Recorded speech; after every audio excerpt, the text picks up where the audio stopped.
Може и да е хитър ход. Но аз сега ще ви предложа да изгледаме едно видео с една моя пълна адашка и с две мои полуадашки. Те са водещи от Радио Energy: Христина Маркова, Христина Даскалова и Кристина Цветкова. Между другото, радиото, знаете, отбелязва 19-ти рожден ден и това е сериозен повод за празник, защото 19 години не са малко за една медия. Нека сега да ги видим и чуем. Намираме се в студиото на Радио Energy и от тук ни зареждат с хубаво настроение, готина музика, а тези прекрасни момичета всъщност са трите грации, които вие слушате, но не виждате. Сега интересното е да ви ги представим и по имена, защото тук си има специални правила. Не може да се казваш просто някак си, трябва да има характерно име. Така как се казвате, момичета? Аз съм Христина. И аз съм Христина. Аз съм Кристина. Това е основното правило. Трябва да бъдете така, за да сте част от този екип. Едно от условията за кандидатстване в нашето радио е да се казвате по този начин. Шегувам се, разбира се, защото си имаме и една Сибила.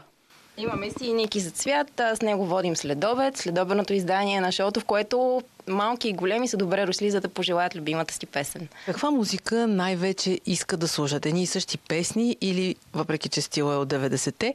Може би към Крис, защото тя води вечерният Energy Request, където още по-голяма палитрата. Зависи. Децата на 90-те съответно предпочитат 90-те, но хубавото в случая е, че техните децата на 90-те вече също слушат 90-те, за което безкрайно благодарим на родителите. Много важно е първите 7 години да слушаш качествена музика.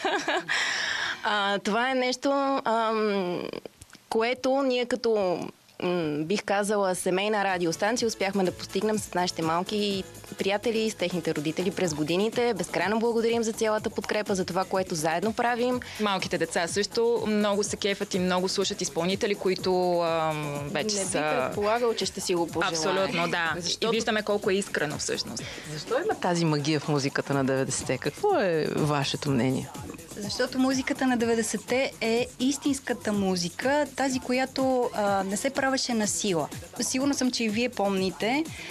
Толкова много изпълнители имаше тогава в 90-те, но всяка една тяхна песен се превръщаше в хит, защото имаше една заключена магия. В този евроденс звучеше ритъма на сърцата ни. И очакваме такъв на 19 октомври. Когато ще дойде специално за рожденият ви ден и диджей Бобо. Ние ще бъдем част от неговото турне Evolution. Да си 30 години на музикалната сцена не е лесна задача. За тези 30 години специално проверих. Той има 34 хит сингъла. Започваме с Somebody Dance With Me, след това е Keep On Dancing, след това е Take Control.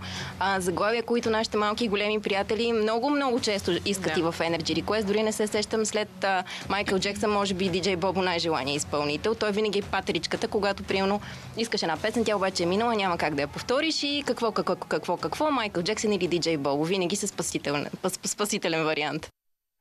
Не знаех, че едно от условията да работиш в Радио Energy да се казваш Кристина, като ви гледам всички вас, само аз имам такива шанс. Шоуто на инките. Инките, не, на Кристинките. На Кристинките, Кристинки. Иначе, браво наистина тези момичета, аз слушам Радио Energy, много приятна музика пускат. Не бива според мен да казваме, че само през 90-те е имало чудесна музика. Ролинг Стоунс 60 години правят музика. Да, защото наистина тогава беше свободно време, имаше много неща, които се раждаха в изкуството. Вярно, че има много хитове. Хареса ми много изказването, че важното е детето да израсне с качествена музика. А след това може и да си харесва Луда по тебе, както стана с Джокович. Така че възможно е да има едно такова прегрешение. Едното не отхвърля другото. Точно така, аз, например, съм изключително щастлив. В смисъл, аз го знаех, че това е така, но наистина бях много приятно изненадан, когато с моята малка принцеса на концерта на Ед Ширан, хората пееше всичките му песни. Тя наистина пееше с него, което ме изкефи супер много, защото аз лично знам няколко, обаче тя ги знаеш всичките. Което ме кефи. Тя си има свои, и те си имат свои кумири, нови, свои идоли, които си ги следват. Но важно е децата да израстват с музика, докато прахосмучат. Чиста с прахосмукачката. Прахосмучат не чуват. На слушалки. На слушалки. Технология. Успешни си. Технология. След рекламата, скъпи ми колеги, отиваме до морето. Знаете, че стартира Big Brother в нашата телевизия утре. Сега ще се срещнем след мъничко с първия победител в първия сезон на Big Brother. Здравко! Здравко! Точно така. Отиваме да видим Здравко, но първо една реклама.